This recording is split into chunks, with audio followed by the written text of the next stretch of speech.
नमस्कार, C news Bharat में आप सभी का स्वागत है। खबर महाराष्ट्र से है, जहां शरद पवार गुट के विधायक जितेंद्र आव्हाड ने उप मुख्यमंत्री देवेंद्र फडणवीस को सीधी चुनौती दी। कहा कि अगर देवेंद्र फडणवीस अनुमति और फंड दें तो वो मुंबई में एक मूर्ति बनवाएंगे। देवेंद्र फडणवीस कभी मुंब्रा नहीं गए, इसलिए उन्हें मुंब्रा का डिजाइन नहीं पता। मुंब्रा के द्वार पर लगी मूर्ति में छत्रपति शिवाजी महाराज है। मुंब्र्यात आलेलेच त्यामुळे मुंब्र्याची रचनाच त्यांना माहिती. मुंब्र्याच्या प्रवेशद्वार जिथं मुंब्र्याचा रस्ता सुरू होतो, तुम्हाला माहिती आहे की शरद पवार, राहुल गांधी, अमोल कोल्हे यांनी सगळ्या त्या चित्रशिल्प, अमोल कोल्हेंनी तर त्या चित्रशिल्पाचं उद्घाटन केलं, पण सगळ्यांनी तिथे फुलं वाहिली. त्या चित्रशिल्पामध्ये काय आहे तर महाराष्ट्राची जी परंपरा आहे, जी महाराष्ट्राची विचारधारा आहे, शिवाजी महाराज, महात्मा फुले,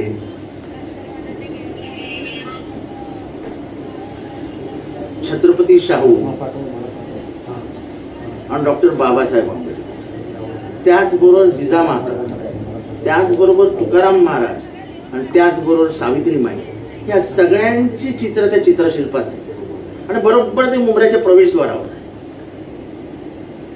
त्यांना काहीच माहित नाही. मुंब्र्याचं स्टेशन होते एकेकाळी, ते स्टेशन पाण्यात असायचं अर्ध. तिथे एक महादेवाचं मंदिर होतं, अत्यंत जुनं होतं. मी तिथल्या सगळ्या त्या मंदिराशी संबंधित लोकांची बैठक घेतली आणि एक नवीन मंदिर बांधून दिलंय स्टेशनवर. इथे सगळ्यांचा संबंध आहे. मुंब्र्याची ऐतिहासिक देवी मुंब्रा देवी ही डोंगरावरती आहे, ती देखील मुंब्र्यातच आहे. माझं आज देवेंद्र फडणवीसांना आव्हान आहे की तुम्ही मला शासनाची जागा द्या, सगळ्या परवानग्या मिळवून द्या, पुतळ्या द्या, मी तो लावून दाखवतो. तुम्ही सांगाल त्या जागेवर मुंब्र्यात राहून दाखवतो आणि उद्घाटनाला उद्धव ठाकरेंना बोलवतो. कारण नसताना उगाच मुंब्र्याला बदनाम करू नका. आता मुंब्रा हे एक सुधारलेलं शहर झालंय. जिथे एक बँक नव्हती तिथे 27 बँका आल्या. जिथे एक एटीएम नव्हतं तिथे प्रत्येक गल्लीत एक एटीएम आहे. मुंब्र्याचा बाजारभाव एकेकाळी 10,000 रुपये स्क्वेअर फीट होता, आज तो 6,000 आणि 7,000 रुपयावर गेलाय. तेव्हा बदललेलं मुंब्रा, तिथली बदललेली मानसिकता आणि ह्याच्यावरती कायम बोटं टाकायची, बोटं दाखवायची बंद करा. का एखाद्या शहराला, का एका धर्माला बदनाम करायचं आणि त्यांना ते कोणाची तरी शत्रू असं दाखवत राहायचं. तुम्ही हिंदूंना घाबरवताच आणि ते पण मुसलमानांचा चेहरा दाखवून, आणि मग म्हणतात वोट जिहाद झालं. अरे जरा प्रेमाने तर बोला. अरे काय शिवाजी महाराज काही मुसलमानांचे शत्रू नव्हते. हे तर आधुनिक भारतामध्ये लिहिलेल्या इतिहासामधनं जे इतिहासकार होते, जे खरे तर कादंबरीकार होते, त्यांनी एक असं चित्र रंगवलं की महाराज हे मुसलमानांचे शत्रू होते, मुसलमान हे महाराजांचे शत्रू होते. मग त्यांच्यावर मदारी मेहतर का गेला औरंगजेबच्या दरबारामध्ये?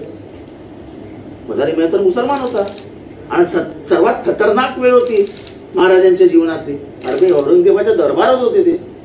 तिथनं महाराजांना सुखरूप बाहेर काढलं मदारी मेहतर. अफजल खानाला जी वागणुक दिली म्हणजे शिवाजी महाराजांना, आणि अफजल खानाचा पुतळा बाहेर काढला, तर ती वागणुक कोणी दिली? मुसलमानांनीच दिली ना, रुस्तमी जमाल. तर काय काहीतरी बोलू नका, काहीतरी.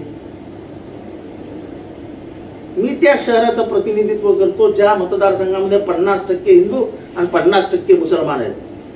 मुंब्र्यामध्ये नाही म्हणायला गेलं तरी 22-23% हिंदू आहेत.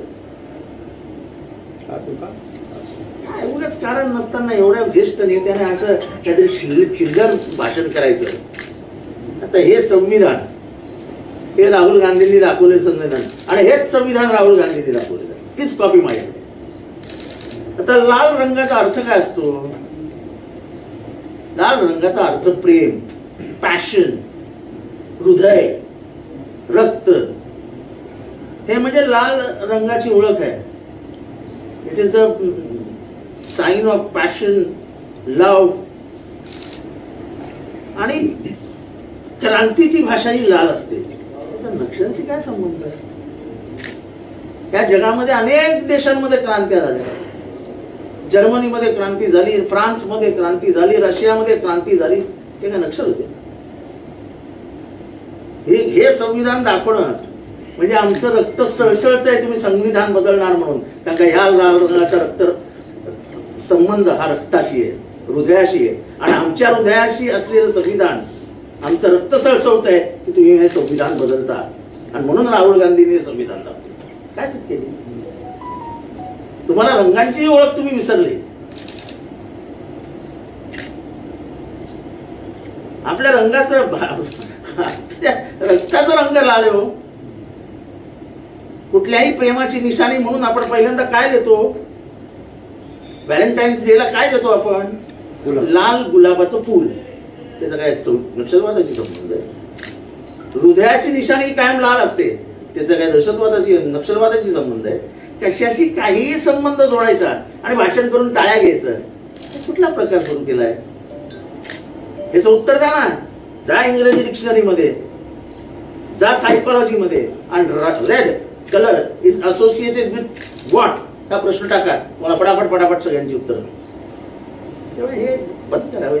लहान पोरासारखे खेळ वाटतात. आणि मी हात जोडून विनंती करतो की कळव्या मुंबऱ्याला बदनाम करू नका. कळव्यामध्ये सर्वात चांगला पुतळा उभा आहे, जो ठाण्यात कुठेही पुतळा नाही तसा पुतळा आम्ही उभा करून घेतला कळव्याच्या प्रवेशद्वारावर. जे उद्घाटन माननीय प्रणब कुमार मुखर्जींनी केलं आहे, जे मुंबऱ्याच्या. महाराष्ट्र से सी न्यूज संवाददाता धर्मेंद्र की रिपोर्ट। फिलहाल इस खास रिपोर्ट में बस इतना ही। देश दुनिया की तमाम खबरों को जानने के लिए आप देखते रहिए सी न्यूज भारत। हर खबर आपके साथ, आपके हाथ।